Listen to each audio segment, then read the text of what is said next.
खलीजे अरब में जिन दो ममालिक को बरसों तक स्ट्रेटेजिक शराकतदार और करीबी दोस्त समझा जाता रहा, सऊदी अरब और मुत्तहिदा अरब अमारात यानी यूएई, इनके ताल्लुकात में यमन के महाज पर एक संजीदा दरार नुमाया होती अब दिखाई दे रही है।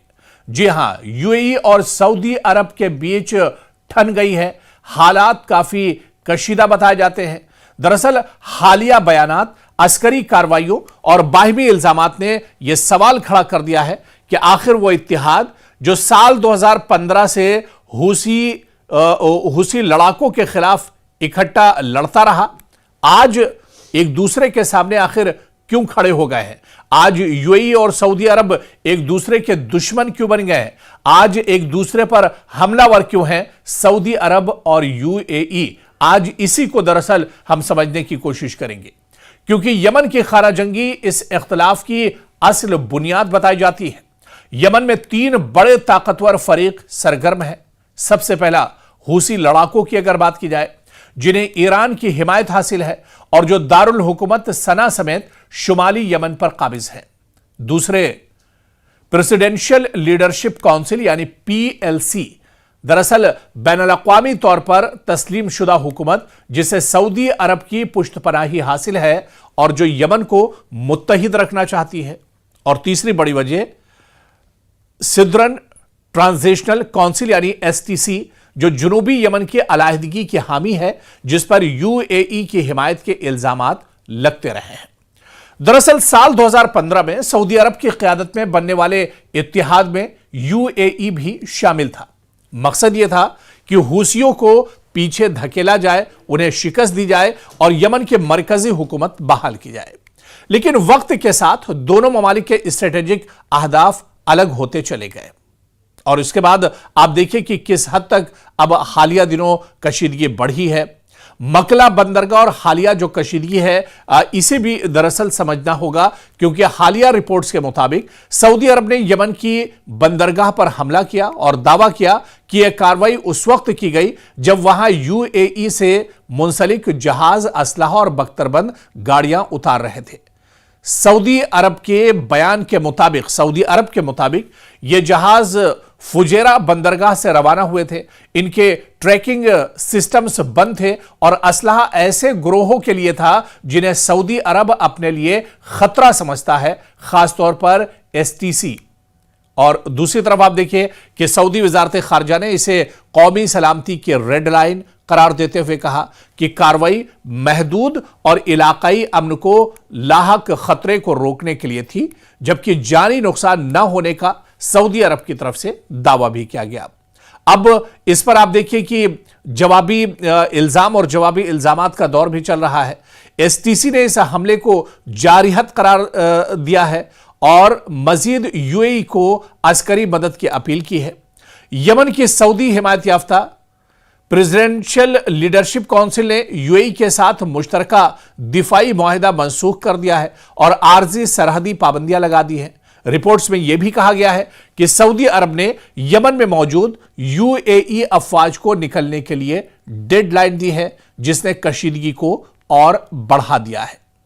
अब दरअसल इस पॉइंट को भी समझना बहुत अहम होगा कि इख्तलाफ कहां पर है। ये दरार जो 2015 में या 2015 के बाद जिस तरह से यूएई और सऊदी अरब एक साथ थे और हमसाया ममालिक भी है, आखिर इनमें इतना इख्तलाफ कहां से आ गया, इतनी ज्यादा दूरी क्यों आ गई, एक लकीर इनके बीच में क्यों खिंच गई, इसे भी समझना होगा।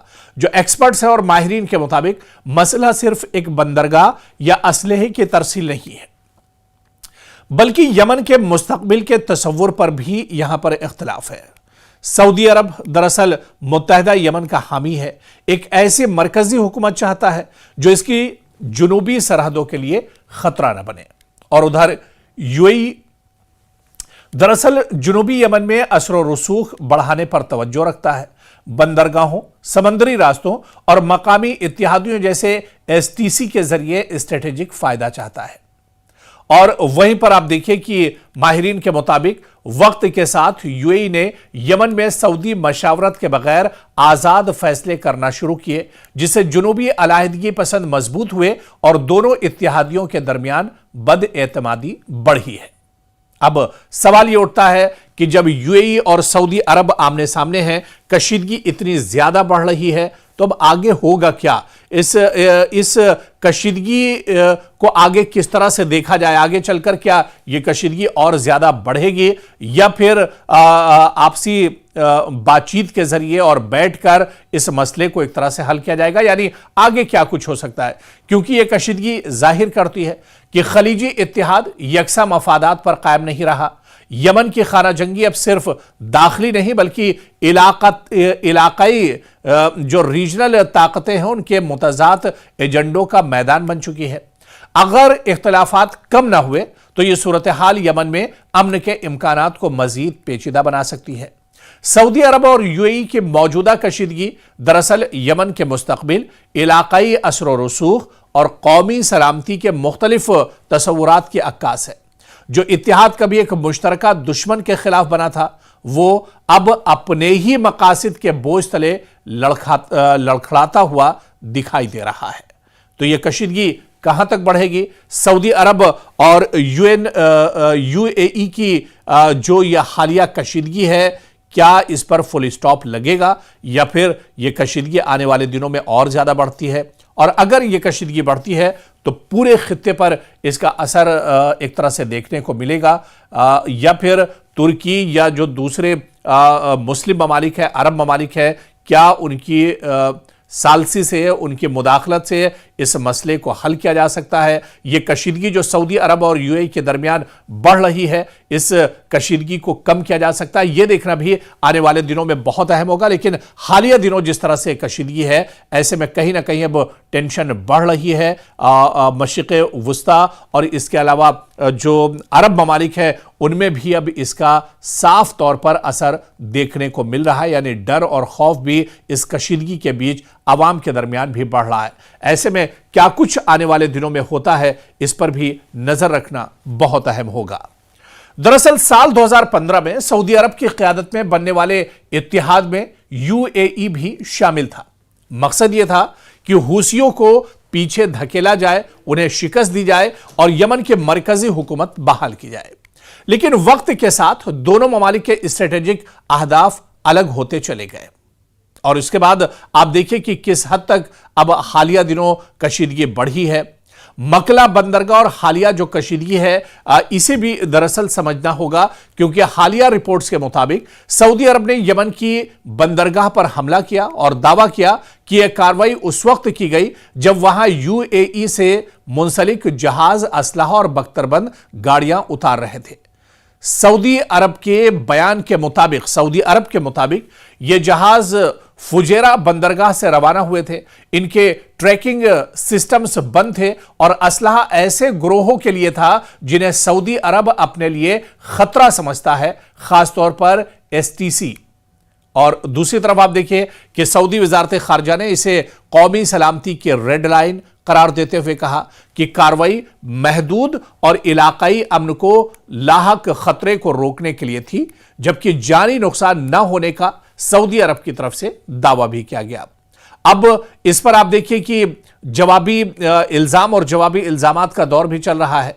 एसटीसी ने इस हमले को जारिहत करार दिया है और मजीद यूएई को अस्करी मदद की अपील की है।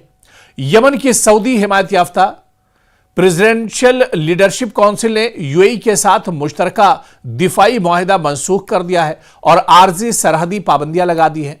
रिपोर्ट्स में यह भी कहा गया है कि सऊदी अरब ने यमन में मौजूद यूएई अफवाज को निकलने के लिए डेडलाइन दी है, जिसने कशीदगी को और बढ़ा दिया है। अब दरअसल इस पॉइंट को भी समझना बहुत अहम होगा कि इख्तलाफ कहां पर है। ये दरार जो 2015 में या 2015 के बाद जिस तरह से यूएई और सऊदी अरब एक साथ थे और हमसाया ममालिक भी है, आखिर इनमें इतना इख्तलाफ कहां से आ गया, इतनी ज्यादा दूरी क्यों आ गई, एक लकीर इनके बीच में क्यों खिंच गई, इसे भी समझना होगा। जो एक्सपर्ट्स हैं और माहिरीन के मुताबिक मसला सिर्फ एक बंदरगाह या असलहे की तरसील नहीं है, बल्कि यमन के मुस्तकबिल के तसव्वुर पर भी यहां पर इख्तलाफ है।